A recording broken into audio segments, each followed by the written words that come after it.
When you need a mortgage, don't stress at all. Just tune right in and give these guys. Good morning, YouTube. Today is Tuesday, May 12th. And literally, I almost said Friday. I have no idea what day it is. What's going on, fellas? What's up, fellas? It's full-blown wedding season, that's why. Huh. Stuff's for the birds. I'm sure. We already been through it. Well, I've been through it, I should say. The other guy. That's true. Anthony won't take the plunge. I'm the only one that's been through this. Anthony's too scared. You know, it always amazes. It's always a little funny when people ask, like, how the hell did you do that? You know, 25 years. I don't know, man. It works, you know, so it works. One of these days, though. That's a beautiful love story. To each their own. I love marriage, of course, so I wish you all the best, Ryan, here in the next couple of weeks. It's an awesome time. Yeah, he looked so happy. Okay, boys, we're going to get into it today. We're going to talk closing day because we never talk closing day on AM Chatter. We're always talking about the beginning of the process and different mortgage programs. But heck, closing, I don't know, probably the most important part of the process. Yeah, it's what everybody wants. They want the keys. Sellers want their money. Keys and money, that's like the reason we do this, I guess. Guess we could pretend like it's emotional, but it's about the keys and about the money. So, yeah, I think the closing is the most important process. And Anth, we never want to have a great transaction be ruined by something that pops up last minute at closing. Yeah, I mean, it happens more often than not, unfortunately. I mean, we talk to our title company on the daily, you know, and, you know, definitely depending on the lender, you know, they're redisclosing the week of closing for stuff that should have already been known in the very beginning. And clients are being surprised that, hey, I got to bring a couple more thousand to closing. You know, and that's the wrong time you want to find out that you're bringing extra money to closing or additional money at all. Numbers should be pretty close to what you were disclosed to in the beginning. You know, that's why working with the right team, like one of us, is gonna definitely help that process as well as that closing. The buyer 100% has some accountability in this process. Of course, they're counting on us in the real estate agent to guide them along with the title company, but guys, on the real estate side, make sure you have everything to the lender and to the title company, all CTAs, all commission statements, all items that we need to finalize figures, because in the last year, we've seen more surprising final numbers because agents haven't gotten proper documents or the buyers haven't completed their homeowner's insurance. Items that we're doing last minute that then buyers are wondering why numbers are changing in the 13th hour. Yeah, and it does happen. Everything, we try to control everything as best as possible, but there are, you know, things that are a little bit different on each transaction. That's the stuff that's important to tell us. You know, you're on the front lines as an agent. You see these things come up. Maybe it's a double transfer tax. Maybe, I don't know, I'm drawing a blank. Maybe the buyer's paying all of your commission and you didn't tell us. Like, these are very important things we need to know so we can put it on those final numbers. I see more and more, you know, the delays in getting that stuff to the title company.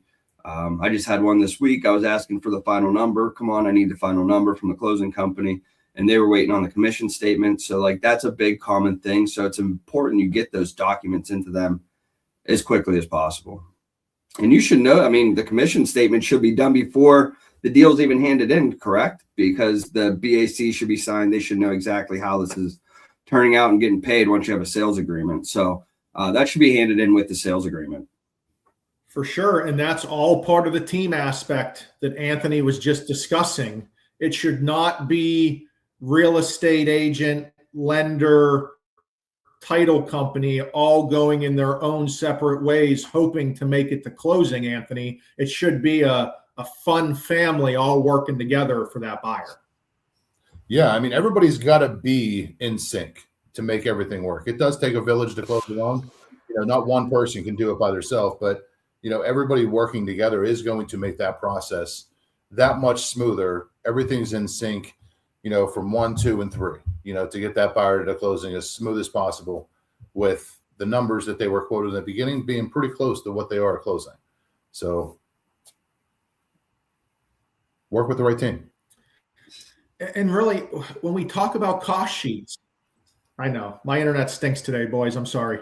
But when we talk about cost sheets, you have to know what you're seeing and you have to know what you're reading. If you see something that doesn't make sense to you as a realtor, ask us as the lender, ask the title company. We don't want a buyer blindsided a day or two before closing.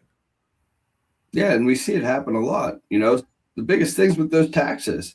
Yes, we talk about the taxes all the time on the origination side and the loan estimate. And can you catch it here? Can you catch it there? Where's the taxes? How many you're putting? We're always putting 12 because that's worst case scenario. I know friendly competitors, I'll call them, they always put 2. I know exactly who they are.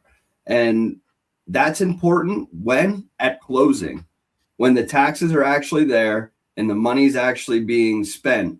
What is the number going to be? Yes, it may look lower origination, but the bottom line is what you're going to spend at the end is what matters. So it is important to work with the right team. It's important to get those estimates up front and know where those taxes are going to sit and know all those final numbers, because we're doing it worst case. We're doing it the right way. I could say that with confidence.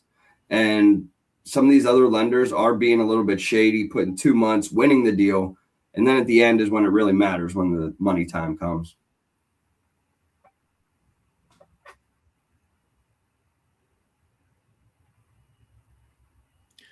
Well, you're absolutely right, Tom, especially this time of year.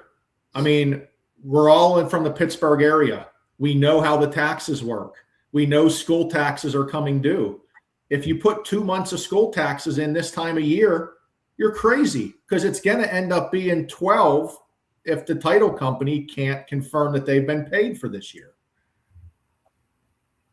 And that covers 2 items, though. So it covers prorations to the seller and to start the escrow. So it's a double thing.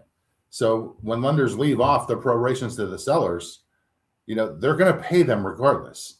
You know, they're due that money. So whether you know it now or you know at closing, you're paying it. You should know now, though. You shouldn't have to find out the week of closing, you know, 6 months taxes, you know, are due on top of whatever you originally thought you were bringing. So it's just bad business in a way. You know, it's to get the deal, to make the numbers look less. It makes everybody look bad. So, yeah, make sure you're getting the numbers up front.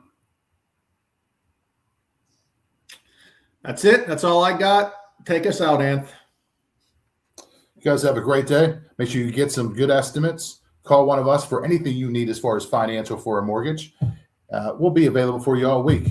Make sure you tip your waitress, and have a great day. See you guys. Later. Tom, Ryan, and Anthony.